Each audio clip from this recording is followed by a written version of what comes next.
మంత్రి గారు. అధ్యక్ష గౌరవ సభ్యులు మాట్లాడేది వారు బడ్జెట్ గురించి వివరించచ్చు, తప్పులేదు. కాకపోతే పథకాలు ఏవైతే సూపర్ 6 అనేటువంటిది పదే పదే వారు చెప్పారు. సూపర్ 6 పథకాలను ఏ రకంగా ఈ ప్రభుత్వం అమలు చేస్తుంది అనేటువంటి విషయంలో ఈ ప్రభుత్వానికి స్పష్టమైన అవగాహన ఉంది. అందుకే మీరు దయచేసి వినండి, మీరు 2000 రూపాయల పెన్షన్ని 3000 రూపాయలు పెంచడానికి మీకు 5 సంవత్సరాలు పట్టింది. ఇదే ప్రభుత్వం వచ్చిన అధికారంలోకి వచ్చిన 15 రోజుల్లో 3000 రూపాయలు 4000 రూపాయలకు పెంచినటువంటి ఘనత ఈ ప్రభుత్వానికి దక్కుతుంది. అంతేకాదు, మేము ఏప్రిల్ నెలలో ప్రకటించాం. ఏప్రిల్ నెలలో ప్రకటిస్తే అప్పుడు మా ప్రభుత్వం లేదు. ఏప్రిల్ మే జూన్ 3 నెలలకు కలిపి ఏదైతే ఒక్కొక్క 1000 రూపాయలు ఇవ్వాలో దాన్ని కూడా కలిపి జూలై నెలలో ఇచ్చినటువంటి పెన్షన్లే 7000 రూపాయలు ఇచ్చినటువంటి ఘనత ఈ ప్రభుత్వాన్ని. మీరు బకాయిలు పెట్టి వెళ్ళిపోతే ఏదైతే రైతుకి ధాన్యం కొనుగోలు కేంద్రాల్లో, ఒక్క నిమిషం సార్, ధాన్యం కొనుగోలు కేంద్రాల్లో రైతులు ధాన్యం అమ్ముకుంటే వచ్చే నెలలో ఇవ్వాల్సినటువంటి డబ్బులు సంవత్సరమైనా ఇవ్వనటువంటి పరిస్థితి మీరు చేస్తే, ఆ బకాయిలు పెడితే ఆ 1600 కోట్ల రూపాయల బకాయిలు అధికారంలోకి వచ్చిన వెంటనే తీర్చిన ప్రభుత్వం ఈ ప్రభుత్వం అనేటువంటి మాట గుర్తుపెట్టుకోవాలి. ఫీజు రియంబర్స్మెంట్ 4000 రూపాయలు. ఇప్పుడు మీరు సూపర్ 6 చెప్పారు. ఇవాళ సూపర్ 6లో ఒక్కొక్కటి తీసుకుంటా ఉన్నాం. మేము కార్యక్రమాలు ఈ ప్రభుత్వం వచ్చి 4 నెలలైంది.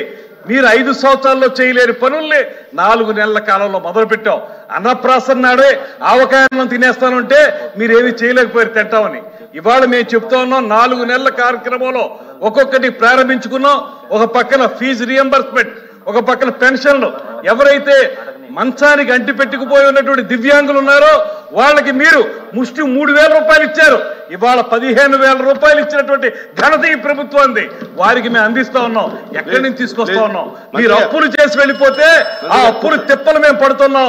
దాంతో పాటు రైతులను ఒక పక్కన, యువతను మరో పక్కన, నిరుద్యోగులను మరో పక్కన, మీరందరికీ కావాల్సిన దీపం పథకం కార్యక్రమం, ఇవన్నీ చూసుకుంటే ఈ ప్రభుత్వాన్ని మెచ్చుకోవాల్సిన ఈ రకంగా మీరు చేయటం కరెక్ట్ కాదనేటువంటి మాట చెప్తా ఉన్నాం. దయచేసి బడ్జెట్ మీద ప్రసంగం కూర్చోండి. బడ్జెట్ మీద ప్రసంగం చేసేటప్పుడు మంత్రులు ఇన్వాల్వ్ అయ్యి ఏదన్నా ఉంటే క్లారిఫికేషన్ కానీ సజెషన్ కానీ ఇవ్వండి, తప్పేం లేదు. కానీ మీరు మొత్తం రిప్లైలు ఇవ్వండి. మీరు ప్రభుత్వం ఏమి ఇవ్వాలనుకుంటున్నారు అనేది టోటల్గా రిప్లైలు ఇవ్వండి. కానీ ప్రతి పాయింట్కి చేస్తున్నప్పుడు దాన్ని కరెక్ట్ చేయాల్సిన బాధ్యత ఉంది. చేయండి. చేస్తుంటే అలాగా రిప్లైలు ఇవ్వండి. మాట్లాడండి. రామసుబ్బారెడ్డి ఎల్ఓపి గారు. అలాగే నేను ముందు కూడా డిస్కస్ చేసినప్పుడు తన ద్వారా చెప్పాను సార్. సభ్యులు మాట్లాడుతున్నప్పుడు గౌరవ మంత్రులు మీ ఇష్టం, మీకు సమయం వచ్చినప్పుడు దానికి ఇవ్వండి క్లారిఫికేషన్. వెంటనే క్లారిఫికేషన్ ఇద్దామంటే అయితే వాళ్ళు మాట్లాడుతున్నారు, మా యువత సభ్యులు కూడా మాట్లాడతారు. దానికి కూడా చెప్తాము. ఇది పెద్ద సభ, మూలంగా మనం ప్రవర్తించాలి. ఇంకో సభ్యుడు దాన్ని వచ్చి బడ్జెట్ మీద 3 రోజుల ప్రసంగం ఉంది. దయచేసి మంత్రులు సజెషన్ ఇవ్వండి, కరెక్ట్ చేయండి. నుంచి వచ్చిన వాడినే నేను. గతంలో పెద్దల సభలో ఉన్నాను. పెద్దల సభ నుంచే మా వాళ్ళు ఈ సభకు వచ్చే నేను శాసనసభకి. దయచేసి నాకు ఆ సిద్ధాంతం, ఆ పద్ధతులు, ఆ రూల్స్ నాకు కూడా తెలుసు. ఏం చెప్పేది ఏంటంటే మిస్లీడ్ చేయకూడదనేటువంటి సందర్భంలో మాట్లాడుతున్నా. 4 నెలల పసికోన ఈ ప్రభుత్వం దీన్ని ఏ రకంగా మీరు ఈ రకంగా విమర్శిస్తారని అడుగుతాన్నా. మీరు చెప్పండి, తప్పులేదు. కానీ ఇలా చెప్పకూడదు కదా.